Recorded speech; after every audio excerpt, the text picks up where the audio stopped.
And this is my apology to Pakistan. I need to first acknowledge Ramadan at the Pearland Masjid Center and his trust in me to give me the gate code, and I can assure you, I said my prayer first, and I will say it one more time, just for the record. A'udhu billahi minash shaitanir rajim. Bismillahirrahmanirrahim. Alhamdulillahi rabbil alamin. Ar-Rahman-ir-Rahim. Maliki yawmiddin. Iyaka na'budu wa iyaka nasta'in. Ihdina siratal mustaqim. Siratal ladzina an'amta 'alaihim. Ghairil maghdubi 'alaihim waladdallin. Amin. Bismillahirrahmanirrahim.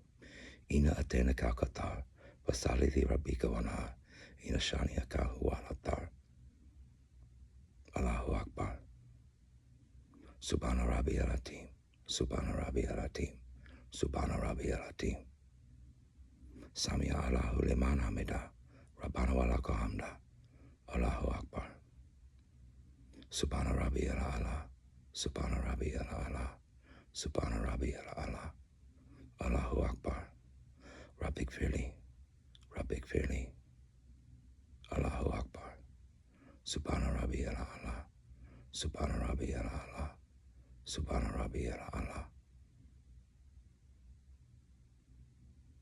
Attahiyatu lillahi wa salawatu wa tayyibatu. Assalamu alayka ayyuhan nabiyyu wa rahmatullahi wa barakatuh.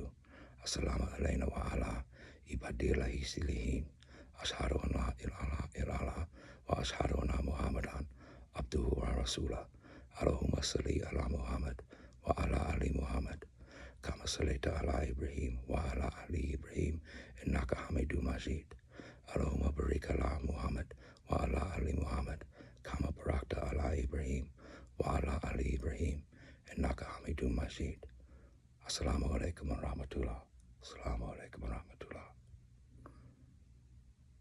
Took me 30 days to learn it. I was aboard the USS Peleliu LHA-5 when 9/11 happened. We were in Darwin, Australia. I had sensitive compartmentalized information clearance, and we did something very terrible.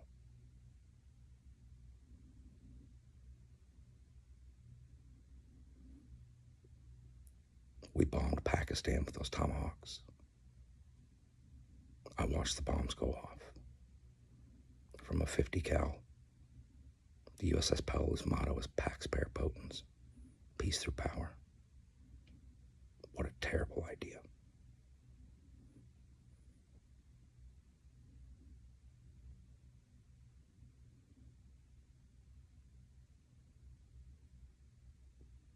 In the 1970s, America had a neodymium mine. They abandoned it in a deal with China so that they could save some money, and China would sell them the neodymium. In the mid-90s, China jacked up their prices. Just so happened to be around this time, Afghanistan found a rare earth mineral mine, which most know to be neodymium. They approached the world and said, "We found it. We don't have all the resources to get to it, but we're going to figure it out." And America said, "Hey, let us help you." And Afghanistan said, "No thanks." 5 years later, 9/11 happened. I strongly recommend you check out Behold a Pale Horse by William Cooper. Great book.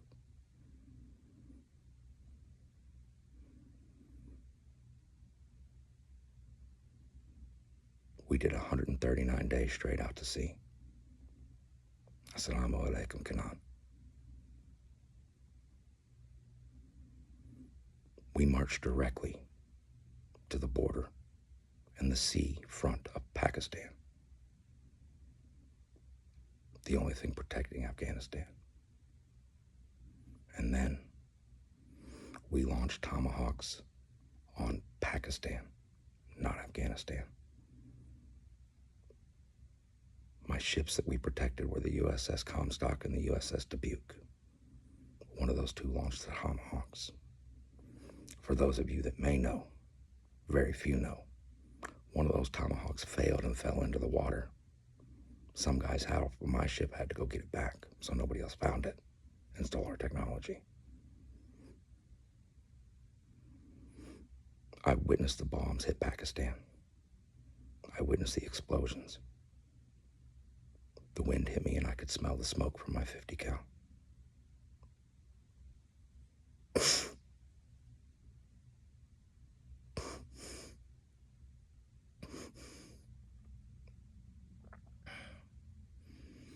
There was a man I believe named to be Koresh.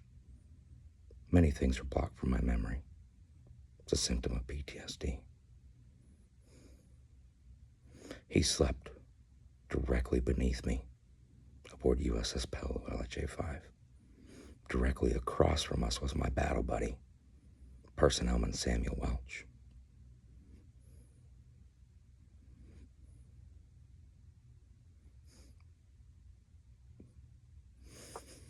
He was the first and only translator for the first prisoners of war. He spoke Urdu.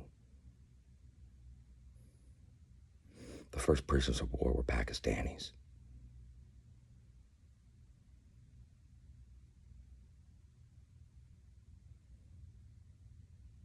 And that's not a complete truth that I can fully verify. However, looks about right. So, we picked on Koresh. We abused him. We laughed at him. We made jokes. We picked on him because of his faith. Now my faith, our faith. And so, the suits would come drag him out of bed in the middle of the night. And he was fighting and screaming and kicking. He didn't want to translate. They were making him lie about the translations to fuel their narrative.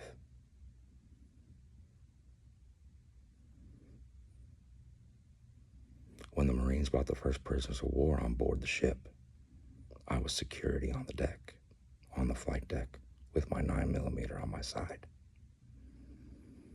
Approximately 8 to 10 men were brought off the helicopter with bags on their heads and zip ties on their hands. They forced them to strip down. Koresh was there, telling them what to do. It was either Koresh or, well, they didn't have many people that wanted to help, so it had to be Koresh. Again, things I'm not able to remember yet. Allah will give me that gift when it is time, inshallah. So they were stripping down. And then one of the men couldn't take off his shoe. And they told him to yell at him and tell him to take off his shoe. And he said he couldn't. So they pushed him down to the ground and yanked on the shoe. And it ripped off half his leg. It was a prosthetic leg. They then proceeded to beat the man with the leg, and kick him and spit on him. And I watched, not in horror, no. I was trained to be calm under pressure.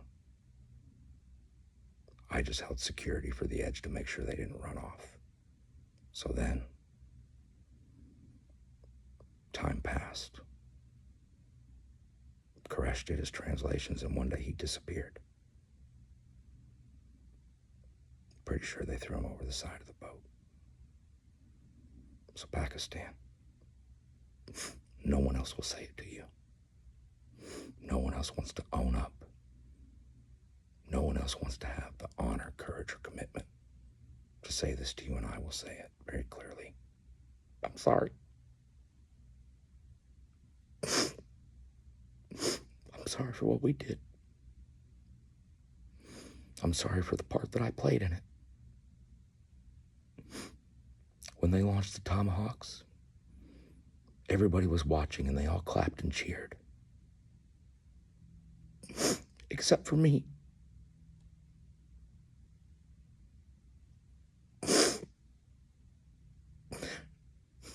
In my heart, God told me it was wrong.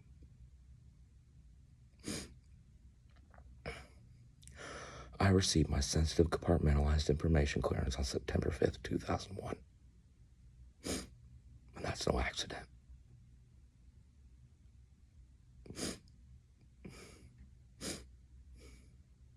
I was trusted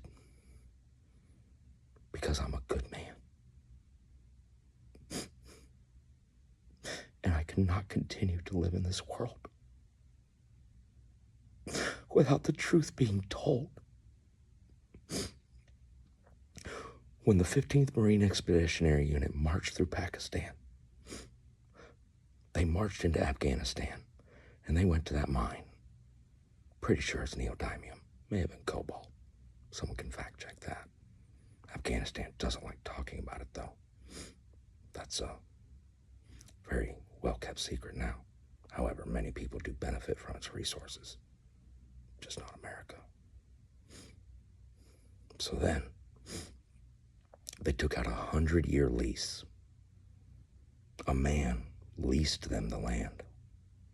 They marched directly to that mine, just a few miles away, set up a base to steal from Afghanistan. So we owe them an apology too. And I'm sorry for that too. It was wrong. And it's still wrong. And the world needs to know the truth about 9/11. There were explosions at the base of the tower. Central Intelligence Agency handled that. And fuck them. I don't say fuck 12, but for sure, and I hate saying those words in here, but it must be said, fuck the CIA.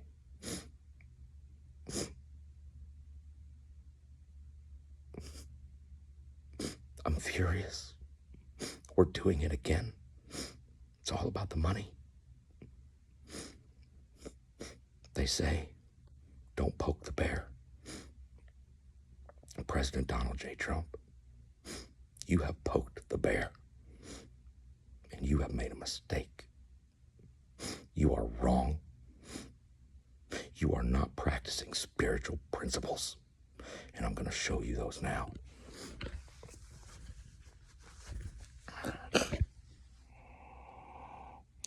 Love, acceptance, tolerance, compassion, humility, empathy, and discernment. You are greedy, you are foolish, and you are hurting everyone. I have come to find that Islam is a peaceful religion. I only brought 3 things in with me to the mosque. My English Quran, the prayer beads that a good brother gave me, and 1 full cup of water. We don't drink in the mosque because we don't want to ruin the carpet we worship on.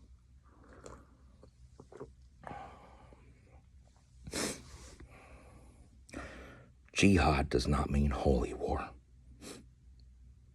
Jihad means struggle. By 2021, I was struggling with the part I played, with the knowledge that I have. And no one would listen to me.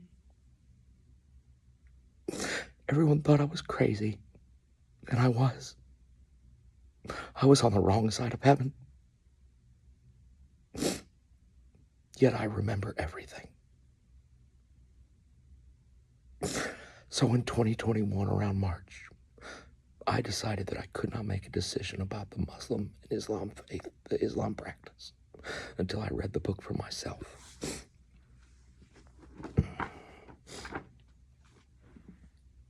My favorite passage, Al-Nur, the light, Surah 24, beginning in Ayah 39. As for those who deny the truth, their works are like a mirage in a desert. The thirsty traveler thinks it to be water, yet when he comes near, he finds it to be nothing. He finds God there, who pays him his account in full. God is swift in his reckoning, or like darkness on a deep ocean covered by waves, billowing over waves and overcast with clouds. Darkness upon darkness. If he stretches out his hand, he can scarcely see it. Indeed, the man from whom God withholds his light shall find no light at all.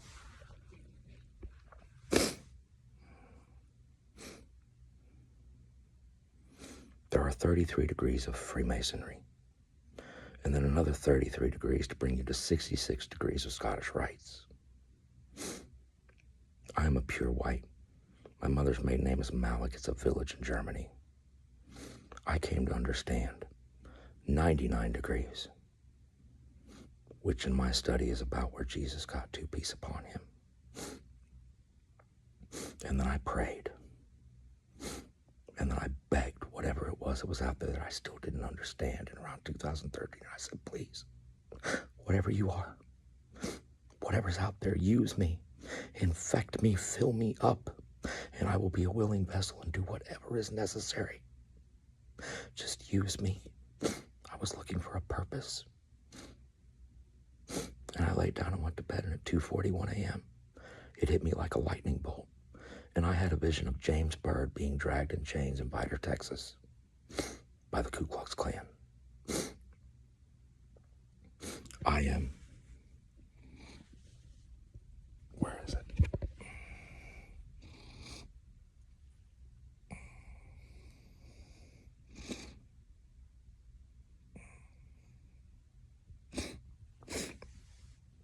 I am 999 degrees of pure light. I've been visited by many. I've been shown many things, yet I couldn't find anything else. And finally, at the end of the road, I found Islam, the most peaceful religion on this planet. When I came in, I was accepted with loving arms. They were afraid of me. When I first showed up, they thought I was there to hurt them. That's a terrible thing. I remember what he said. He said, "Are you ready?" Hamza said this. And the young man with him said, "Yeah, I'm ready." I was in a hurry to come in and make my salah, and I had barely just enough time to get in to do wudu. They didn't really know me. I believe it was a Sunday. So I rushed in the door, and I ran straight to the back to make wudu. And Hamza walked in the door, and I said, "Assalamu alaikum." And he couldn't even respond. He didn't know what to do. He had young men there, children, and he knew that he may have to protect them. Humphrey means peaceful warrior. Yet I have such a violent heart. And only through my salah am I able to have that relieved. When I make dua, I'm in sujud, prostrated. I fear the God of my understanding. So much I don't even know how to talk to him sometimes. When I made my salah tonight, my extra prayers that may not even be accepted, that wasn't the point. It's the practice. It's the peace that comes through prayer. The USS Peleliu was peace through power. Islam is peace through prayer.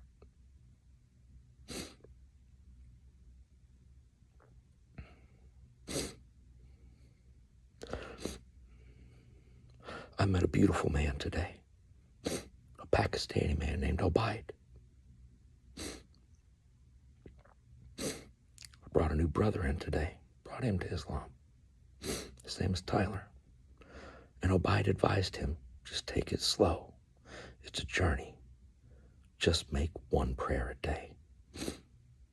That's not enough for me. I need all 5, and I'm so busy I can't even make them. Allah has put me in so many people's paths to do good. And that's not just Allah. I'm going to tell you about the time an angel came to me. When I got back from 9/11, I married the first woman that I talked to, Margaret Elizabeth Ellen Gonzalez. We went down to Tijuana, and we were partying, and we were drinking. And because of the bad example her first husband, Frank, had set, she was dancing on other men, thinking I would like that somehow, and I didn't. And on the way back to the border, right at the crossing, we argued. And I lost my temper. I lost my temper because I had PTSD and I didn't know it yet. And I grabbed her hair and pulled her to the ground. And the Mexican cops saw this, the Tijuana cops. And they just saw a white man take a Mexican woman to the ground, and they were not happy. So they took her in one room and me in another. I showed them my military identification, and they immediately called the military police. And then the military police came and picked me up, and I had a great fear. I know that Tijuana cops can be crooked for the wrong reasons. Anyone can do anything, so I was concerned for the safety of my wife. So when we got in that van, they handcuffed me in the front, those two MPs did. And I know they tell this story from time to time. I told them they had one or two choices. I said they could either take the handcuffs off, slow down to 50 miles an hour and let me jump out, and I would go see what happened to my wife and turn myself in, or I could take those handcuffs and put them around the driver's throat and choke him out until we wrecked, and then I'd go find out what happened to my wife. They knew better. I was just a yeoman. But I was a bad man. I was drunk as hell, and they knew I was willing to do whatever it took. So they took off the cuffs. I opened the van door. They got all the way off to the shoulder where I could jump out into the grass, and boom, jumped out, rolled down. I had no idea where I was. Fortunately, there was a train running right next to that freeway. I believe it's the I-5. And I got on that train, broken, bloody, bruised. And I rode that train back down to the border, and I remembered right where we parked our car. My 2002 Honda Civic Si, first one sold in the state of Texas. VIN number SHHEP 3359-2U301105. I had to memorize the VIN number because it was made in England and parts were hard to find. Last time I knew about that car was in Tennessee somewhere. Sure like to see that thing again. So I went to the parking spot and the car was gone. So I had some relief and knew that my wife was safe. And then I had a new problem. I didn't know what to do. So I did the only thing I could do. I went to the payphone, still a thing back then.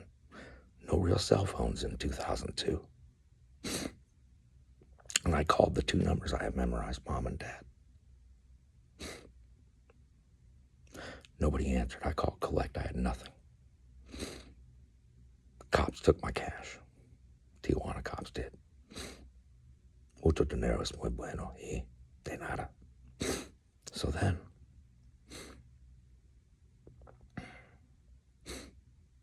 I sat at that payphone thinking, what do I do now?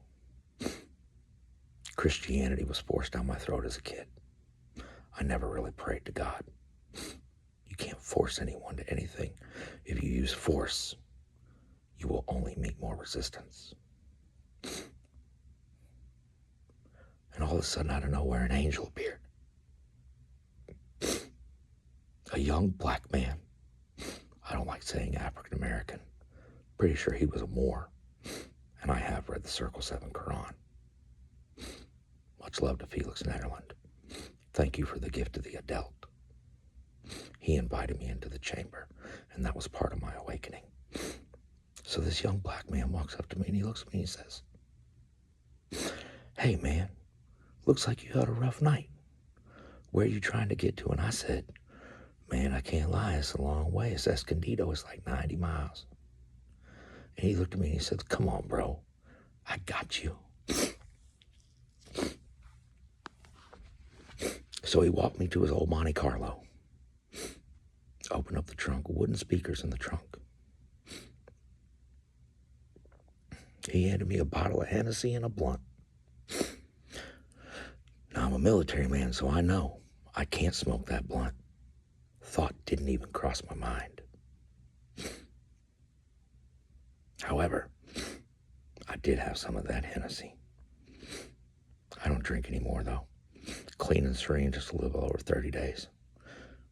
And for that, the Here and Now group in Texas City, I am truly thankful. And also the Vigilance group in Pearland, Texas, I am truly thankful. And thirdly, I am truly thankful to Islam and making my 5 prayers a day in Clear Lake Islamic Center, where I made my shahada with Sheikh Ibrahim. And that's a whole nother story that's very private. You would have to go ask Sheikh Ibrahim for guidance, and maybe he would share it with you. So we got in the car, and we rode home and started talking. A rapper he is named Young Chris. Racks on racks on racks. Who knows? So he tells me what he's doing in his life. He tells me about his jihad. Doesn't mean holy war, it means struggle. Chat GPT that one while you're at it. So we get home. I see my beautiful car outside the gate. Shugs couldn't get in. She had to park the car outside the gate. And she keyed it up real good on the driver's side. But you know, I asked young Chris, I said, please, man, let me give you something. Let me give you my watch. Let me see if I can get to my watch. Let me give you something for doing this for me. And he said, no, man. You can't give me anything material. You can't give me anything physical, but here's what you can and will do. He said, for the rest of your life, no matter what, if you got a penny left or a breath in your body, if you ever see anyone else down the way I saw you down, you scoop them up. You show them love.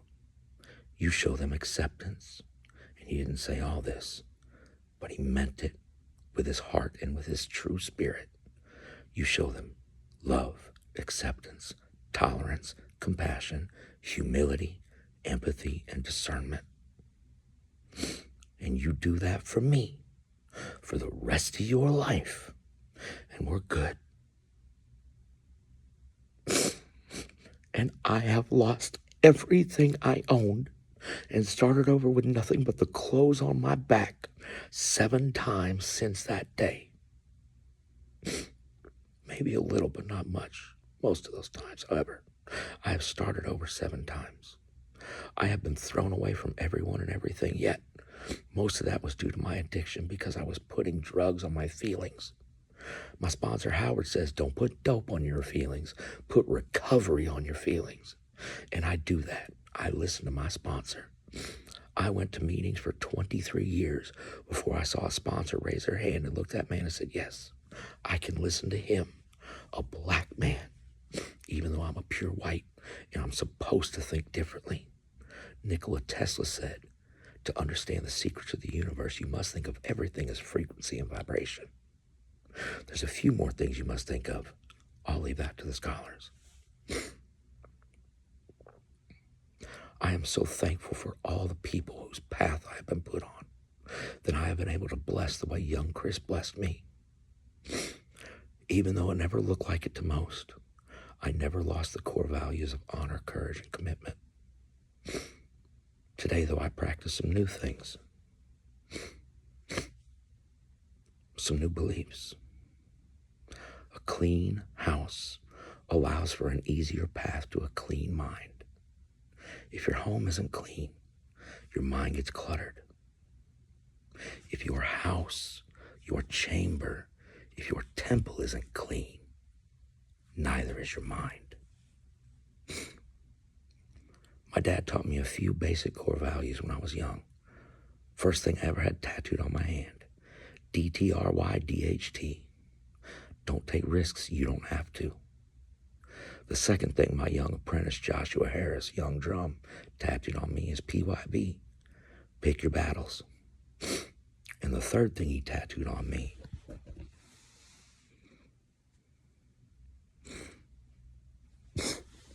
DLTC. I was worried what medication was going to do to me. So it means a couple things. Don't lose the creator. Don't lose the connection. And don't lose control. And I got to tell you, when the NSA answers the phone, if they don't just say control, I'm messed up about it.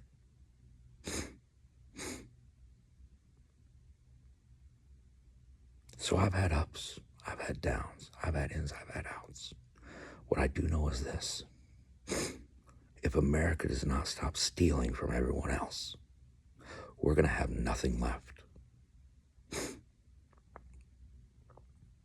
That's about 30 minutes. That'll be good enough. Joe Rogan, if you would like to continue this conversation, I'm sure you'll find me soon enough. This video is titled, Dear Pakistan. Dear Pakistan, I know how upset you are. You don't have to, and I can't stop you. It's just not worth it.